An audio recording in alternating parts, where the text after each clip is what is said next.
Let's say you're knitting along and you accidentally forget to move your yarn to the front when you do a purl stitch. As we discussed in the last episode, that is actually going to create a yarn over.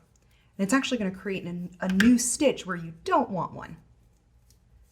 So what you're going to do when you get back around to it,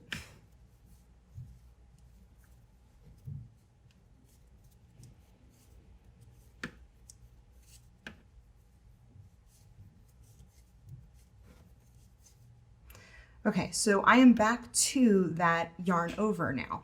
So I have kind of these two stitches that are really close together, and then my second purl stitch is here. So I know something's gone wrong here. Now what I'm going to do is I have this kind of loop here, and I am going to pull my needle through that.